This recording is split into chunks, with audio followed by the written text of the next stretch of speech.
வீடியோக்குள்ள போறதுக்கு முன்னாடி ஒண்ணு தெளிவா சொல்லிக்கிறேன். இது கலாய்க்கும் பதிவு கிடையாது. யார் மனசையும் நோகடிக்கிறதுக்காக இந்த வீடியோ நம்ம பதிவு செய்யல. இது ஒரு விழிப்புணர்வு பதிவு. அதாவது ஒரு தலைவன் என்பவன் எப்படி இருக்கணும், எப்படி இருக்கக்கூடாது, நாம ஒருத்தரை பின்பற்றோம்னா அவரு எப்படியாப்பட்ட கேரக்டரா இருக்கணும் அப்படின்றதுதான் பாத்தீங்கன்னா நம்ம இந்த வீடியோல பார்க்க போறோம்.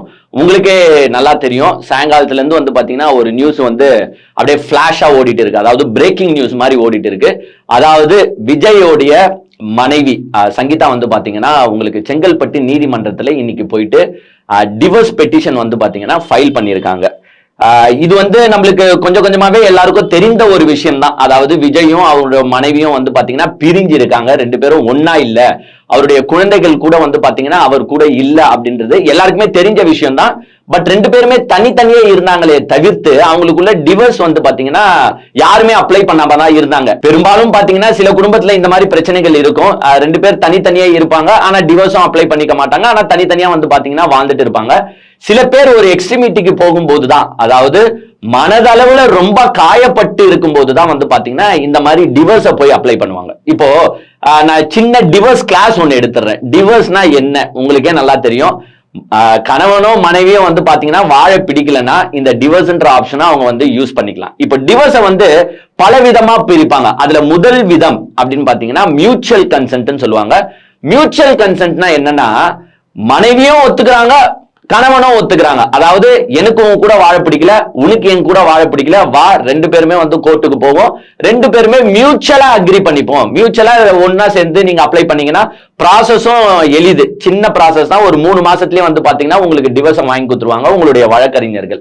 அது மியூச்சுவல் கன்சென்ட், ரெண்டு பேருமே ஒத்துக்கணும். அதே மாதிரி டேர்ம்ஸ் அண்ட் கண்டிஷன்ஸும் பாத்தீங்கன்னா ரெண்டு பேருமே அக்ரி பண்ணிக்கணும். அதாவது இப்போ ஏழைனா பாத்தீங்கன்னா உங்களுக்கு செட்டில்மெண்ட்லாம் பெரிய அமௌண்டா இருக்காது. மிஞ்சி போனா என்ன போடுவாங்க, நான் ஒரு 20,000 நகையை போட்டுக்கிட்டு வந்தேன், நீ எனக்கு அந்த 20,000 நகையை கொடுத்துடணும் அப்படின்னு ஒரு கண்டிஷன் போடுவாங்க.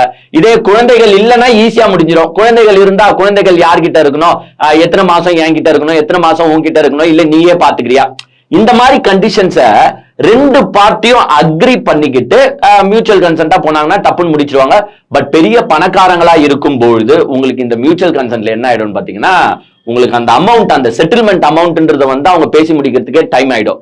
இந்த செட்டில்மெண்ட் அமௌண்ட்ன்றது மியூச்சுவல் கன்சென்ட்க்கு மட்டும் இல்ல, நீங்க தி அதர் வே போனாலும் இந்த செட்டில்மெண்ட் அமௌண்ட் எல்லாம் உள்ள வந்துடும். பட் மியூச்சுவல் கன்சென்ட்ன்றது பாத்தீங்கன்னா ஈஸி ப்ராசஸ், எளிதா முடிஞ்சு போயிடும். அப்புறமா முடிச்ச பிரிச்சு விட்டுட்டாங்கன்னா நீங்க போய் யாரு கூடனா போய்க்கலாம், அவரு யாரு கூடனா போய்க்கலாம், இல்ல கல்யாணம் பண்ணாமே நீங்க வாழ்ந்துக்கலாம், க்ளோஸ் பண்ணி விட்டுருவாங்க. இப்போ தி அதர் ப்ராசஸ்னு ஒண்ணு இருக்கு. அதாவது மியூச்சுவல் கன்சென்ட் இல்லாம இப்போ கணவன் டிவோர்ஸ் கேட்கிறாரு, ஆனா மனைவி தரமாட்டேன்றாங்க. மனைவி டிவோர்ஸ் கேட்கிறாரு, ஆனா கணவன் தரமாட்டாரு. அப்படின்னா நீங்க ஏன் டிவோர்ஸ் கேட்கறீங்க ஃபர்ஸ்ட் அப்படின்ட்டு பாத்தீங்கன்னா கோர்ட்ல நீங்க ப்ரூவ் பண்ணணும்.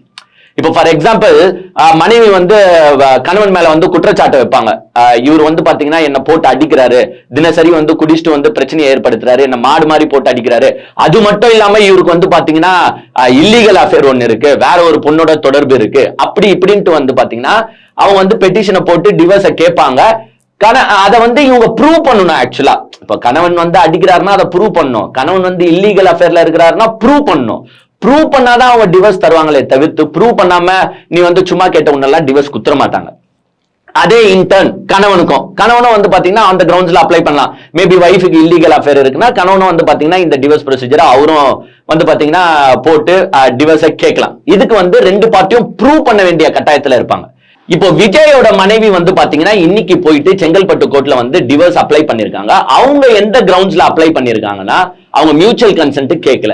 அவங்க எந்த கிரவுண்ட்ஸ்ல அப்ளை பண்றாங்கன்னு பாத்தீங்கன்னா, விஜய்க்கு திருமணத்தை மீறிய ஒரு உறவு இருக்கு, அதாவது is having an illegal affair with an actress அப்படின்னு மென்ஷன் பண்றாங்க. நியூஸ் சேனல்ஸ்ல எல்லாம் உங்களுக்கு என்ன சொல்றாங்கன்னா, அவங்க அந்த நடிகையின் பெயரை மென்ஷன் பண்ணல. சோ நம்மளும் நடிகையின் பெயரை மென்ஷன் பண்ண விரும்பல. யார் அந்த நடிகைன்றது உங்களுக்கு நல்லாவே தெரிஞ்சிருக்கும்னு நான் நினைக்கிறேன். சோ நடிகையின் பெயரை நம்ம மென்ஷன் பண்ணல.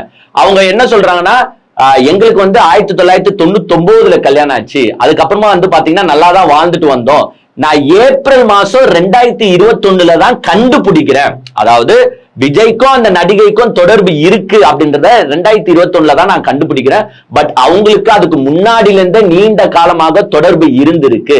நான் கண்டுபிடிச்ச பிறகும் பல வாட்டி வந்து பாத்தீங்கன்னா விஜய்க்கு கிளாஸ் எடுத்திருக்கேன், இது நம்மளுக்கு செட் ஆகாது, இந்த திருமணத்தை மீறிய உறவுல தயவு செஞ்சு வெளியில வந்துரு, அந்த நடிகையை விட்டுடு, நம்ம சந்தோஷமா இருக்கலாம், நம்ம குடும்பத்தோட சந்தோஷமா இருக்கலாம்னு பல முறை விஜய் கிட்ட வற்புறுத்தியும் விஜய் வந்து இரக்கமே இல்லாமல், ஏங்க அவங்க இந்த வேர்டை வந்து பர்டிகுலரா மென்ஷன் பண்ணி சொல்றாங்க, பல முறை வலியுறுத்தியும் இரக்கமே இல்லாமல் அந்த திருமணத்தை மீறிய உறவில் வந்து பாத்தீங்கன்னா விஜய் இருந்திருக்கிறாரு. இது எனக்கு பெரிய மன உளைச்சலை கொடுத்துருச்சு.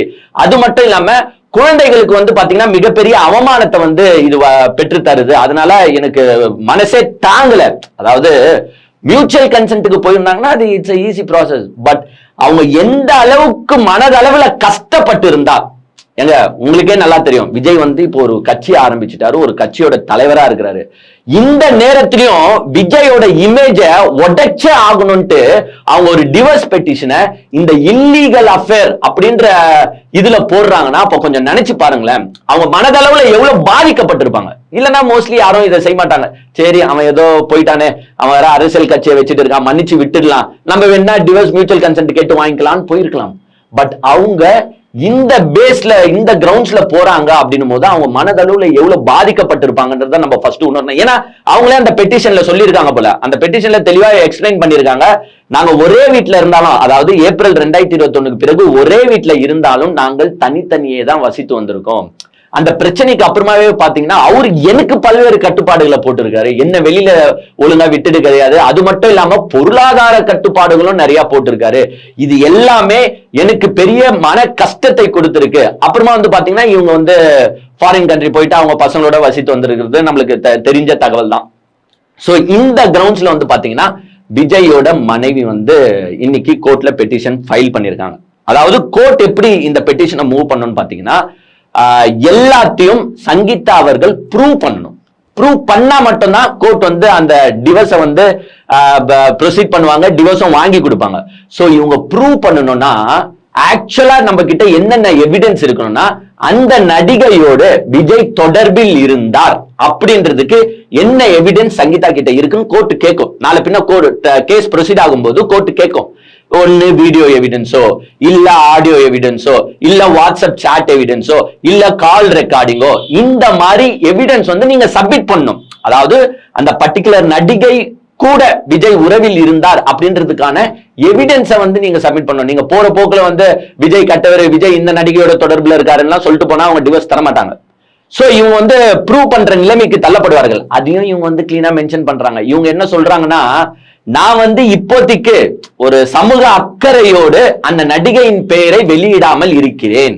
சோ பெட்டிஷன்ல வந்து பாத்தீங்கன்னா இவங்க அந்த ஆக்ட்ரஸ் பேரை போடலன்னு நினைக்கிறேன். பட் நார்மலா போட்டுதான் ஆகணும், அடல்ட்ரி கவுண்டர்னு ஒண்ணு சொல்லுவாங்க, அதையும் வந்து இவங்க சேர்க்கல. அதாவது இவங்க சொல்லிடுறாங்க, நான் வந்து இன்னுமே வந்து பாத்தீங்கன்னா அந்த நடிகையின் பெயரை வெளியிடவில்லை, நாளைக்கு தேவைப்பட்டால் ஒரு அச்சுறுத்தலோ எதுவோ இருந்தால் தேவைப்பட்டால் நான் வந்து அந்த நடிகையையும் இந்த கம்ப்ளைண்ட்ல சேர்ப்பேன், அதாவது செகண்ட் ரெஸ்பாண்டன்டா சேர்ப்பேன். இதுல ஃபர்ஸ்ட் ரெஸ்பாண்டன்டா யாரை சேர்த்திருப்பாங்கன்னு பாத்தீங்கன்னா ஜோசப் விஜய். அந்த பெட்டிஷனோட ஃபர்ஸ்ட் பேப்பர் வந்து லீக் அவுட் பண்ணிருக்காங்க. அதாவது சங்கீதா அவர்கள் வழக்கு தொடுத்திருக்காங்க. கீழே வந்து ரெஸ்பாண்டன்ட் வந்து ஜோசப் விஜய் சந்திரசேகர் அப்படின்ற பேர் இருக்கு. அதாவது நம்மளுடைய நடிகர் விஜய். அதுலயும் அந்த நடிகை யாருன்றத அவங்க சிம்பாலிக்கா சொல்லிட்டாங்க, அவங்களே தெளிவுபடுத்திருக்காங்க. அந்த நடிகையுடன் வந்து பாத்தீங்கன்னா இவர் பலமுறை வெளிநாடு செல்கிறார், பொது நிகழ்ச்சிகள்லாம் வந்து பாத்தீங்கன்னா அந்த நடிகையோட தான் இவர் பார்ட்டிசிபேட் பண்றாரு. இது மட்டும் இல்லாம இந்த பிறந்த நாள் வாழ்த்துக்கெல்லாம் வந்து பாத்தீங்கன்னா அவங்க போஸ்ட் போடுறாங்க, போட்டோஸ் போடுறாங்க, அப்படி இப்படின்ட்டு ஒரு பர்டிகுலர் நடிகையை தான் அவங்க குறிப்பிட்டு சொல்லியிருக்காங்க. அந்த நடிகை யாருன்றது இந்த ஊர் உலகத்துக்கே தெரிந்த விஷயம் தான். அவங்க எவ்வளவு மனவேதனைப்பட்டிருப்பாங்க பாருங்க. இப்ப பிரச்சனை என்னன்னா, அவங்களுடைய மனவேதனை தான். இந்த 4 ஆண்டு காலமாகவோ இந்த 5 ஆண்டு காலமாகவோ நான் ஒருத்தி மனைவி இங்க இருக்கிறேன், என்ன கூப்பிட்டுக்கிட்டு நீ பொது நிகழ்ச்சிக்கு போகாம வேற யார் யார் கூடயோ பொது நிகழ்ச்சிக்கு போறியே, அதுவும் பிரைவேட் ஜெட்ல எல்லாம் நீங்களே பார்த்திருப்பீங்க யாரு இவரு கூட எல்லாம் டிராவல் பண்ணிருக்காருன்னு.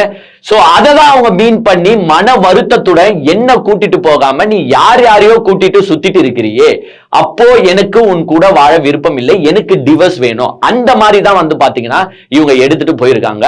சோ இதுதான் வந்து இன்னைக்கு பேசும் பொருளா ஆகியிருக்கு. சோ இப்போ நம்ம என்ன சொல்ல வரோம்னு பாத்தீங்கன்னா, இது விஜய் அரசியலுக்கு வராம இருந்திருந்தால் நம்ம இந்த கண்டென்ட்டோ இந்த டாபிக்கோ எடுத்து பேசுவோமானா, சாமி சத்தியமா சொல்றேன் பேச மாட்டோம். ஏன் பேச மாட்டோம்னா, that is an unwanted thing for us. ஏங்க அவன் பர்சனல் வாழ்க்கையில அவனுக்கு 1008 பிரச்சனை இருக்குங்க, 1008 கதைகள் ஓடுங்க.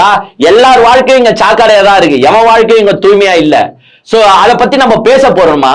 சாமி சத்தியமா பேச மாட்டோம். எதுக்கு நம்ம பேசணும் அத்தன் வாழ்க்கையை பத்தி? இதே ஒரு நடிகரா இருக்காரா, நம்ம இந்த வீடியோவை கூட மேக் பண்ண மாட்டோம், விட்டுடுவோம். ஏன் இதை எடுத்து பேசுறோம்னு பாத்தீங்கன்னா, விஜய் ஒரு நடிகர் கிடையாது. விஜய் வந்து ஒரு அரசியல் தலைவர். அதுவும் ஒரு புது கட்சியை ஸ்டார்ட் பண்ணிருக்காரு. அதுவும் இவருக்கு பின்னாடி யார் யார் இருக்காங்கன்னு பாத்தீங்கன்னா, தமிழ்நாட்டை வளர்க்க வேண்டிய யங்ஸ்டர்ஸ். அதாவது நாளைய தமிழகம் இல்ல நாளைய இந்தியாவே இருக்கட்டும், அதெல்லாம் யார் கையில இருக்கு பாத்தீங்கன்னா யங்ஸ்டர்ஸ் கையில இருக்குது. நம்ம அப்போத்துல இருந்தே சொல்லிருக்கிறது ஒரு விஷயம் தான், டேய் ஃபாலோ பண்ணுங்க, ஒரு தலைவன் பின்னாடி போங்க, நாங்க தப்பு சொல்லல, ஆனா நல்ல தலைவன் பின்னாடி போங்க, உங்களுக்கு நல்ல வழி காட்டுற தலைவன் பின்னாடி போங்க, ஒரு திரையில இருந்து வந்தவன் பின்னாடி போகாதீங்கடா, வாழ்க்கை கெட்டு போயிடும். இததான் நம்ம சொல்லிருக்கோம். இப்போ நம்மளும் நிறைய வாட்டி என்ன சொல்லியிருக்கோம்னா, விஜய் சார் குடும்பத்தோட இருங்க, ஒரு பொங்கல் ஃபங்க்ஷனே வந்தாலும் குடும்பத்தோட கொண்டாடுங்க, அந்த போட்டோஸை ஒரு 4 பேர் பார்க்கும்போதுதான் அப்பதான் அந்த தொண்டனுக்கு தெரியும், டேய் நம்மளும் குடும்பத்தோட இருக்கணும். ஏன்னா உங்க பின்னாடி இப்ப வர ரசிகன்லாம் எப்படி தெரியுமா இருக்கான், 5000 ரூபாய் வாங்கினால அம்மாவை போட்டு அடிச்சவனா இருக்கிறான். எனக்கு விஜய் சார் தான் முக்கியம், எனக்கு புருஷன் கூட முக்கியம் இல்ல, எனக்கு விஜய் தான் வேணும் அப்படின்னு சொல்ற கேரக்டரா இருக்கு. என் 2.5 வயசு குழந்தைய விட்டுட்டு நான் விஜய பார்க்க வந்தேன்னு சொல்ற கேரக்டரா இருக்கு. என் குழந்தை ஐசியூல இருக்கு, ஆனா நான் எனக்கு விஜய் தான் முக்கியம், நான் விஜய பார்க்க வந்தேன்னு சொல்ற கேரக்டரா இருக்கு. சோ இந்த கேரக்டர்லாம் ஏன் வருது? விஜய்க்காக வருது. சரிங்க, அவன் ரசிகன், அவன் வந்து உங்களுக்காக வரான். நீங்க யாரு? நீங்க தலைவன். அப்ப நீங்க ஒழுங்கா இருக்கணுமா இல்லையான்னு கேட்கறது தான் நம்மளுடைய இது. நியாயமா இல்லையாங்க? ஒரு தலைவன் எப்படிங்க இருக்கணும்? ஏங்க அவங்க எங்க நிறைய பேருக்கு டிவோர்ஸ் நடந்துருக்கு, நம்ம போல நம்ம என்ன கேட்கணும், ஒரு இல்லீகல் அஃபேர்ல கேட்கறாங்க, அந்த கிரவுண்டை வச்சு அவங்க கேட்கறாங்க. அதுவும் அந்த தொடர்பை நீங்க விட மாட்டீங்கன்னு அவங்க சொல்றாங்க. இப்போ நாளைக்கு நீங்க உங்க ரசிகனுக்கு என்ன கிளாஸ் எடுப்பீங்க? பெண்கள் பாதுகாப்புல நோ காம்ப்ரமைஸ் அப்படின்னு சொன்னீங்களே, ஆனா உங்க வீட்டுல இருக்கிற உங்க மனைவியே நான் சேஃப்டியா இல்ல, நான் பாதுகாப்பா இல்ல, எனக்கு இங்கேயே மன கஷ்டமா இருக்கு, நான் 2021 இந்த விஷயத்தை கண்டுபிடிச்ச பிறகுல இருந்து இந்த மனுஷங்கிட்ட கஷ்டத்தை அனுபவிச்சுட்டு இருக்கேன், ஒரே வீட்டுல இருந்தாலும் நாங்க தனித்தனியா தான் இருக்கிறோம், எனக்கு ரொம்ப மன கஷ்டமா இருக்கு அப்படின்னு யார் சொல்லியிருக்காங்கன்னா உங்க மனைவியே சொல்லியிருக்காங்க. அப்போ இதை நம்ம எப்படி பாக்குறது? அப்புறமா எப்படி நீங்க நாளைக்கு ஆட்சிக்கு வந்தா பெண்கள் பாதுகாப்புல காம்ப்ரமைஸ்டா இருக்கும்? நீங்களே சொல்லுங்களேன், எப்படி நீங்க பெண்களுக்கு சேஃப்டி தருவீங்க? இப்போ நம்மளுடைய இதுபடி என்னங்க, நம்மளுடைய சட்டத்திட்டங்கள் படி ஒருத்தனுக்கு ஒருத்தி, கரெக்டா இல்லையா? ஒரு கணவனா ஒரு மனைவி தான் இருக்கணும். அந்த காலத்துல மேபி ஒருத்தர் வந்து 10 பேரை வச்சுப்பாங்க, 20 பேரை வச்சுப்பாங்க, அதெல்லாம் அந்த காலம். இந்த காலப்படி நீங்க ஒருத்தர் ஒருத்தியோட தான் இருக்கணும், இதுதான் சட்டம். அந்த ஒருத்தியை மீறி வேற ஒருத்தரோட போகும்போது அது சட்டத்துக்கு எதிரானது, சட்டத்திற்கு புறம்பானது. அதுவே நம்ம ஒரு கெட்ட தலைவன், நம்ம ஒரு கெட்ட நபர்ன்ற பேரை தான் வாங்கி தரோம். ஏன்னா எவனா ஒருத்தன் ஒரு புருஷன் வேற ஒரு பொண்ணை வச்சுட்டு இருக்கானும் போது அவன் நல்லவனா கெட்டவனா நீங்க சொல்லுங்க? இல்ல எனக்கு தெரியல, விஜய விட்டுருவோம். ஏன்னா விஜய் விட்டுருவோங்க. உங்க சொந்தக்காரிலேயே ஒருத்தர் வேற ஒரு பொண்ணோட தொடர்பா இருக்காருன்னா அவனை நீங்க நல்லவன் சொல்லுவீங்களா கெட்டவன் சொல்லுவீங்களா? அவன் வந்து நல்லவன் மாதிரி பெண்கள் காம்ப்ரமைஸ் பெண்கள் சேஃப்டின்னு கிளாஸ் எடுத்தா அவனை நீங்க அப்ரிஷியேட் பண்ணுவீங்களா, காரி மூஞ்சில துப்புவீங்களா? இததான் நம்ம கேட்கிறோம். திருப்பி நான் மறுக்க சொல்றேன், விஜய் அரசியலுக்கு வரலன்னா இதை எடுத்து நம்ம பேச போறது இல்ல. நாளைக்கு இந்த தமிழ்நாட்டை உங்க கையில ஒப்படைக்க போறது இல்ல, நீங்க தோத்துற போறீங்கன்னு வச்சுக்கோங்க. பட் நாளைக்கு தமிழ்நாட்டுக்கே நான் தான் ஆள போறேன், தமிழ்நாடே இந்த விஜய் தான் சொல்றேன், நீங்க இந்த மாதிரி செயல்ல ஈடுபடலாமா? ஏங்க உங்க கட்சிக்கு கீழே இருக்கிற தொண்டன் இந்த மாதிரி செயல்ல ஈடுபடலாம், ஏங்க உங்க கட்சியில மாநில நிர்வாகிகள் கூட இந்த செயல்ல ஈடுபடலாம், ஆனா நீங்க ஈடுபடலாமா இப்படின்ட்டு நம்ம கேள்வி கேட்டோம்னு வச்சுக்கோங்களேன், இவனுங்க தூக்கிட்டு வருவானுங்க. எதே மாற்றம்னு பேசுற இவனுங்க என்னத்தை தூக்கிட்டு வருவானுங்கன்னா, ஹே உங்க கலைஞருக்கு இத்தனை பொண்டாட்டி இல்லையா அப்படின்னு கேட்பானுங்க. அவனுங்களுக்கு எல்லாம் ஒன்னே ஒண்ணு சொல்றேன், அது அந்த காலமா இருந்தாலும் இதுல ஒரு ஸ்பெஷாலிட்டி என்ன இருக்குன்னா, எப்பவுமே கம்ப்ளைண்ட் யார் ஃபைல் பண்ணுவாங்க, எப்போ ஃபைல் பண்ணுவாங்கன்னா தி அதர் பார்ட்டி வந்து கம்ப்ளைண்ட் கொடுக்கணும். இப்ப இதுவே உங்களுடைய மனைவி சங்கீதா வந்து கம்ப்ளைண்ட் தராமே நீங்க 3 வச்சுக்கிறீங்க 4 வச்சுக்கிறீங்கன்னா கூட இங்க பிரச்சனை கிடையாது. பட் யாருன்னா ஒருத்தர் வந்து கம்ப்ளைண்ட் கொடுத்தா அது பிரச்சனை. அங்க கலைஞர் சைட்ல வந்து பாத்தீங்கன்னா அவர் வந்து யார் மனசையும் கஷ்டப்படல, அவர் 3 இல்ல 10 வச்சுக்கிட்டு இருந்தாலும் யார் மனசையும் கஷ்டப்படுத்தல, யாரை எப்படி ஹேண்டில் பண்ணுன்றது அவருக்கு தெரிஞ்சிருந்துச்சு. சோ யாரும் அவர் மீது வந்து புகாரும் கொடுக்கல. இன்னொன்னு சொல்லிக்கிறேன், அது அந்த காலம். ஏன்னா அந்த காலம் நீங்க எடுத்துக்கிட்டீங்கன்னா எல்லாருக்குமே அப்படிதான் ஒரு உறவு இருந்துச்சுன்னு நம்ம சொல்லலாம். பட் அங்க வந்து யாருமே வந்து புகார் கொடுக்கல, இது வரைக்கும் புகார் கொடுக்கல. ஆனா நீங்க மிஸ்டர் விஜய் எழுந்திருச்சு வந்து புகார் கொடுத்திருக்காங்க. ஏன் டிவோர்ஸ் பெட்டிஷன் போட்டிருக்காங்க. நீங்க ஏற்படுத்திய வலிகளை, ஏற்படுத்திய கஷ்டங்கள் எல்லாம் வந்து பாத்தீங்கன்னா கோர்ட்ல இன்னைக்கு பெட்டிஷன்ல போட்டிருக்காங்க. இதுவே நான் வந்து விஜய் ரசிகர்களை கேட்கிறேன், உங்க வீட்டுல இருக்கிற ஒரு நபர், உங்க அக்காவா இருக்கட்டும், தங்கச்சியா இருக்கட்டும், உங்க அக்காவை கட்டிக்கின ஒருத்தர் இல்ல உங்க தங்கச்சியை கட்டிக்கின ஒருத்தர் திருமணத்தை மீறிய உறவு வச்சுட்டு இருந்தா அவரை நல்லவருன்னு சொல்லுவீங்களா கெட்டவருன்னு சொல்லுவீங்களா? நான் கேட்கிறேன், நான் தப்பா கேட்டிருந்தா நான் மன்னிச்சிருங்க, ஸ்ட்ரைட்டா கேட்கிறேன். அவரு நல்லவருவீங்களா கெட்டவருவீங்களா? கெட்டவன் தானே சொல்லுவீங்க. ஏன்னா நீங்களே போய் அடிக்க மாட்டீங்க, என் தங்கச்சி வாழ்க்கையை கெடுத்துட்டியடா, என் அக்கா வாழ்க்கையை கெடுத்துட்டியடான்னு போட்டு அடிப்பீங்களா அடிக்க மாட்டீங்களா? எல்லாருமே அது இயற்கை, அப்படிதான் நம்ம போட்டு அடிப்போம். அப்போ விஜயும் கெட்டவர் தானே. விஜய் நடிகர்ன்றனால மட்டும் அவர் நல்லவர் ஆயிடுவாரா? நான் கேட்கிறேன். இப்போ சங்கீதா வந்து நம்மளுடைய அக்கா கிடையாதா? சங்கீதா வந்து நம்மளுடைய தங்கச்சி கிடையாதா? அவங்க நீதி அவங்க பெற்றிருப்பாங்கன்னு வச்சுக்கோங்க. பட் இருந்தாலும் இவ்வளவு வந்து பிரஷர் போட்ட பிறகும் விஜய் மாறவே இல்லைன்னு அவங்க சொல்லியிருக்கிறாங்க. அப்ப இது எவ்வளவு பெரிய தப்புங்க. அவங்க எவ்வளவு மன கஷ்டத்துல ஒரு மியூச்சுவல் கன்சென்ட் போட்டு முடிக்க வேண்டிய மேட்டர். அதாவது விஜய்க்கும் வாழ பிடிக்கலாம், ஸ்ட்ரைட்டா இவங்க போய் டிவோர்ஸ் கேட்டிருந்தா அவங்க டிவோர்ஸ் கொடுத்துட்டு இருப்பாங்க. பட் இருந்தாலும் விஜயோட இமேஜை உடைக்க வேண்டும். அவர் எவ்வளவு மன கஷ்டத்தை இவங்களுக்கு ஏற்படுத்தி இருந்தால், இல்ல நான் கோர்ட்டுக்கு போவேன், இந்த விஜய் யாருன்னு இந்த தமிழ்நாட்டு மக்களுக்கு நான் போட்டு காட்டுவேன். பிகாஸ் இந்த விஜய் யாருன்னா பெண்கள் சேஃப்டி, பெண்கள் சேஃப்டி, பெண்கள் சேஃப்டி, இங்க தமிழ்நாட்டுல பெண்கள் நடமாட முடியுது இல்லைன்னு கதை சொல்லிருக்காரு. ஆனா அவர் வீட்லயே இவ்வளவு பிரச்சனை இருக்கு, இவரே இவ்வளவு ஏழ்ற கூட்டுற கேரக்டர் அப்படின்றத நான் வெளிச்சம் போட்டு காட்டுவேன் அப்படின்ட்டு இன்னைக்கு நீதிமன்றத்துல வந்து பெட்டிஷனை ஃபைல் பண்ணிருக்காங்க. இப்போ திருப்பியும் இவனுங்க விஜய் ரசிகர்களா இருக்கட்டும், யாருமே வந்து இதை வந்து தப்புன்னு சொல்லவே மாட்டானுங்க. ஏங்க குடும்பத்தோட இருக்கணுங்க. ஏங்க உங்க குடும்பத்தையே பார்க்க முடியல, நாளைக்கு எப்படிங்க நீங்க தமிழ்நாட்டை பாப்பீங்க? நான் கேட்கிறேன். ஏங்க முதலமைச்சரை போய் பாருங்க, புருஷன் பொண்டாட்டி குடும்பம் குழந்தை குட்டி பேரன் பேத்தின்னு சந்தோஷமா இருக்காரு. உதயநிதி ஸ்டாலினை போய் பாருங்க, குடும்பம் குழந்தை கிட்டு பேரன் பேத்தின்னு சந்தோஷமா இருக்கிறாரு.